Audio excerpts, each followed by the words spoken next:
오늘 함께 읽을 하나님의 말씀 사무엘상 8장 1절부터 22절까지의 말씀입니다. 사무엘상 8장 1절부터 22절까지 말씀입니다.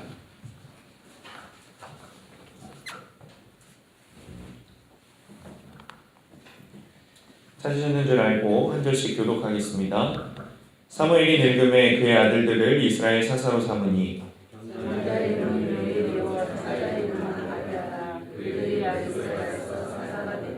그의 아들들이 자기 아버지의 행위를 따르지 아니하고 이익을 따라 뇌물을 받고 판결을 붙게 하니라. 그에게 이르되 보소서 당신은 늙고 당신의 아들들은 당신의 행위를 따르지 아니하니 모든 나라와 같이 우리에게 왕을 세워 우리를 다스리게 하소서 한지라.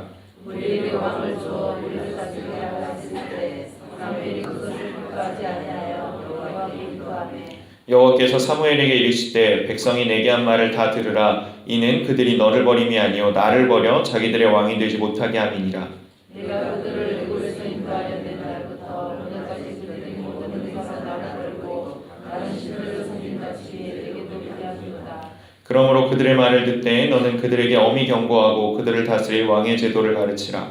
사무엘이 왕을 구하는 백성에게 여호와의 말씀을 들으라. 이르되 너희를 다스릴 왕의 제도는 이러하니라. 그가 너희 아들들을 데려다가 그의 병거와 말을 어거하게 하리니 그들이 그 병거 앞에서 달릴 것이며 그가 또 너희의 아들들을 천부장과 50부장을 삼을 것이며 자기 밭을 갈게 하고 자기 젖을 하게 할 것이며 자기 무기와 병거의 장비도 만들게 할 것이며 그가 또 너희의 딸들을 데려다가 향료 만드는 자와 요리하는 자와 떡 굽는 자로 삼을 것이며 그가 또 너희의 밭과 포도원과 감람원에서 제일 좋은 것을 가져다가 자기의 신하들에게 줄 것이며 그가 또 너희의 곡식과 포도원 소산의 11조를 거두어 자기의 관리와 신하에게 줄 것이며 그가 또 너희 왕족이와 가장 아름다운 소년과 나귀들을 끌어다가 자기에게 줄 것이며 너희의 양떼의 10분의 1을 거두어 가리니 너희가 그의 종이 될 것이라.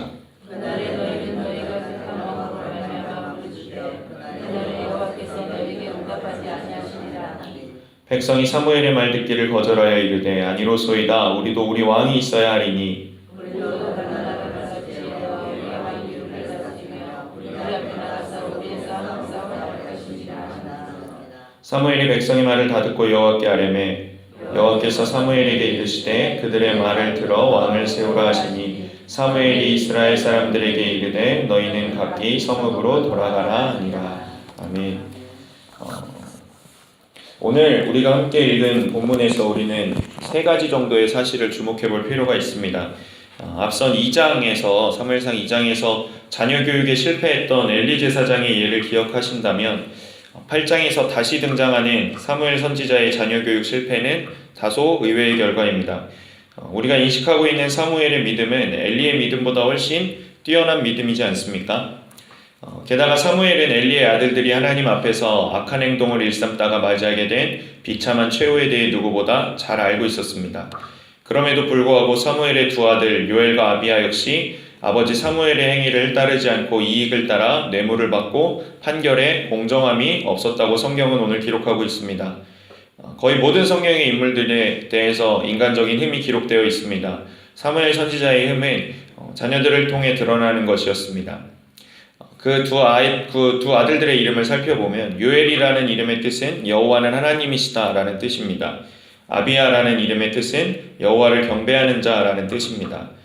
하나님을 높이고 찬양하는 이름을 가진 자들이 그 이름값을 해내지 못했습니다. 우리가 반드시 기억해야 하는 것이 여기에 있습니다. 주의 자녀들이 그 이름값을 해내지 못할 때 하나님께서는 이것을 그냥 두시지 않는다는 사실입니다. 미국의 라이프 처치 담임 목사인 크레이크 로셸 목사가 쓴 책 하존이라고 하는 책이 있는데 그 책에서 그는 이렇게 이야기합니다. 참된 비전은 오직 하나님과의 관계에서 그분의 온전하심을 경험한 사람에게만 주어진다. 사무엘 본인은 하나님과의 관계에서 그분의 온전하심을 누구보다 깊이 체험한 사람입니다. 그러나 그는 그것을 자녀들에게 흘려보내는 데 실패했습니다. 그로 인해 그 아들들은 제사장이라는 하나님의 비전을 달성하는 데 실패하고야 맙니다. 아마 여기 계신 많은 분들이 우리의 자녀들을 보고 염려하시는 것이 이것일 거라 생각합니다. 우리 아이는 꿈이 없습니다. 사랑하는 안디옥교회 성도 여러분, 참된 꿈, 참된 비전은 하나님과의 관계가 온전할 때에만 가능합니다. 그렇다면 지금 자녀들을 한번 점검해 보십시오. 우리 아이가 꿈이라고 말하는 그것에 하나님이 개입하고 계신가? 아니면 그저 인간적인 성공과 부의 창출을 위해 하나님께서 전혀 원하시지 않는 것들을 추구하고 있지 않은가 말입니다. 간곡히 부탁드립니다. 우리 아이들의 꿈이 우리 아이들의 신앙을 잡아먹지 않도록 해주십시오. 하나님이 생략된 비전, 하나님이 없는 꿈은 그 자체로 우상입니다. 그 결과 사무엘의 아들들은 이익을 따라 뇌물을 받고 판결을 멋대로 하는 사람들이 되어버렸습니다. 누구보다 하나님 앞에서 정의를 행해야 하는 사람들이 가장 악한 자리에 앉게 되어버렸습니다. 또 한 가지 우리는 깨달아야 합니다. 높은 자리에 앉아 있을수록 경계하십시오. 높은 자리에 올라갈수록 크게 실족하기 좋다는 것을 우리는 늘 기억해야만 합니다. 누가복음 12장 48절 후반부에서 우리 예수님께서 이렇게 말씀하십니다. 많이 받은 자들에게 많이 요구할 것이요 많이 맡은 자들에게는 많이 달라 할 것이니라. 내가 뭔가 하는 것이 적다고 불만을 갖지 마십시오. 내 이름 좀 알려보겠다고 어디선가 안달내지 마십시오. 언제 우리 하나님이 우리를 유명해지고 높은 자리에 앉으라고 하셨습니까? 스스로 높아지려고 하는 것, 하나님을 대적하는 것이다 라고 성경은 이야기합니다. 철저하게 낮아지십시오. 그리고 맡기신 것들에 더욱 철저하게 순종하십시오. 주님이 맡기신 것에 충성하신다면 그것으로 우리는 하나님께 충분한 인생들입니다. 더할 것도 없고 덜할 것도 없습니다. 제가 맡고 있는 중고등부 아이들이 전도회에 오면 한 사람 한 사람 전도회 할 때마다 두렵고 떨립니다.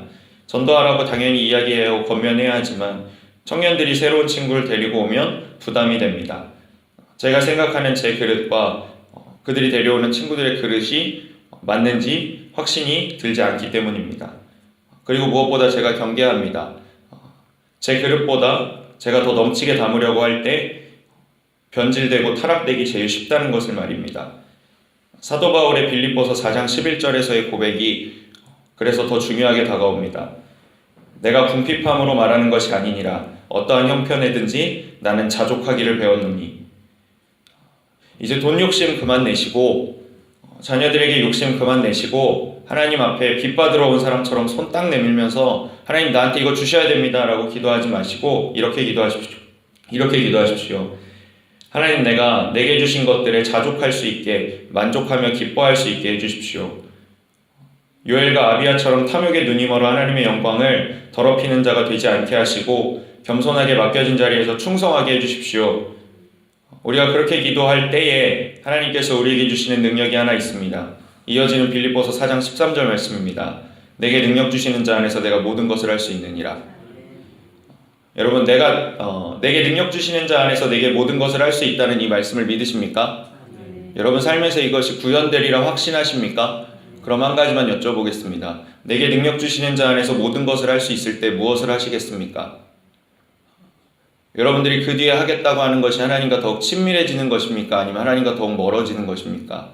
하나님께서 능력 주실 때에 우리의 모든 것이 가능해질 때 우리는 하나님 앞에 더 순종하라는 뜻으로 나아가야 합니다. 오늘 본문의 마지막 교훈입니다. 이스라엘 백성들이 왕을 요구하는 장면을 보며 우리는 지금 우리의 모습을 다시 돌이켜봐야 합니다.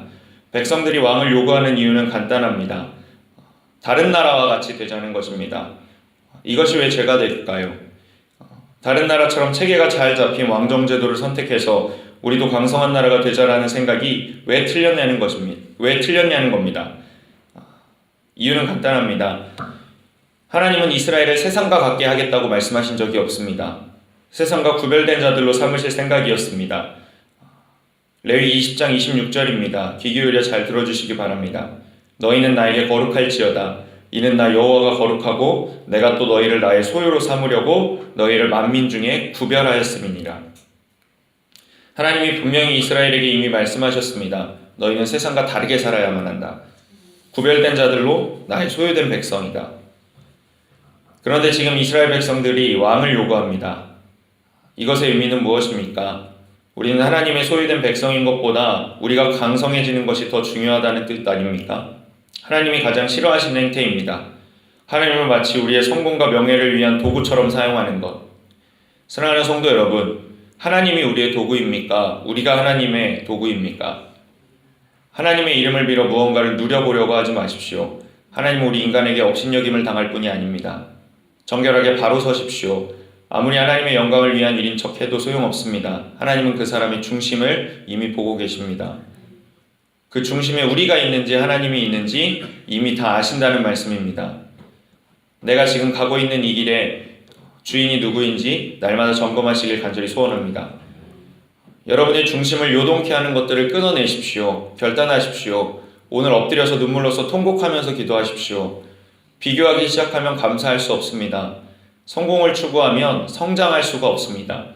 제사장의 흉패에 많은 말이 써있지 않고 딱 한마디 써있던 것을 기억하십시오. 여호와께 성결. 오늘 함께 나눈 세 가지, 자녀들의 비전이 인간적인 욕심이 아니라 하나님과의 온전한 관계에서 나올 수 있기를. 두 번째, 자족하는 법을 배우고 주어진 것들에 충성할 수 있기를. 그리고 마지막 세 번째, 구별된 자로서 살아가기 위하여 지음받았으니 성공의 기준을 세상과 똑같이 두지 않도록. 이 세 가지 꼭 기억하셔서 삶에서 승리하시고 더불어 자녀들에게 좋은 유산을 물려주실 수 있는 안디옥교회 성도님들 되시기를 간절히 소망합니다. 사랑의 하나님, 감사합니다. 하나님, 이 새벽에 나와 주님 앞에 기도합니다. 하나님의 말씀을 듣습니다. 하나님의 이름을 찬양합니다. 하나님, 이것이 우리 교회에서만 이루어지는 것이 아니라 우리 성도 한 사람 한 사람의 삶의 현장에서 이것들이 이루어지게 하시고 우리의 변화된 삶을 보고 세상 사람들이 대체 예수 그리스도가 누구시길래 저 사람이 저렇게 변화했는가 놀라며 이 교회에 더욱더 나오기를 힘쓰게 하여 주시옵소서. 말로만 살아있는 신앙이 아니라, 아니 말로만 그럴듯한 신앙이 아니라 우리 한 사람 한 사람이 하나님 앞에 철저하게 자기를 순복하고 하나님 앞에 엎드려질 때에 주께서 이 교회에 행하실 놀라운 부흥의 불길을 기대합니다. 하나님, 그 기대가 인간적인 것이 아니라 하나님 아버지의 말씀과 예배와 그 모든 바른 기준으로 성취되어지는 것들 될 수 있도록 하나님 우리와 함께하여 주시옵소서. 이 모든 말씀 우리 주 예수 그리스도 이름으로 기도합니다. 아멘. 이 시간 함께 기도하겠습니다. 나라와 민족과 교회와 담임 목사님 사역을 위해서, 그리고 성령 충만을 사모하는 마음으로, 그리고 각자 가지고 나오신 기도 제목들을 위해서 이 시간 함께 뜨겁게 소리내서 기도하겠습니다. 사랑의 하나님, 감사합니다. 하나님, 우리를 부르시고 택하시고 하나님 이곳에서 함께 예배하게 하시니 주님 감사합니다. 하나님, 이 새벽을 깨우는 자들이 주 앞에 나와 주의 이름을 찾습니다. 주의 이름을 부르짖습니다. 하나님 앞에 더욱더 정결하기 위하여 수고하옵소서.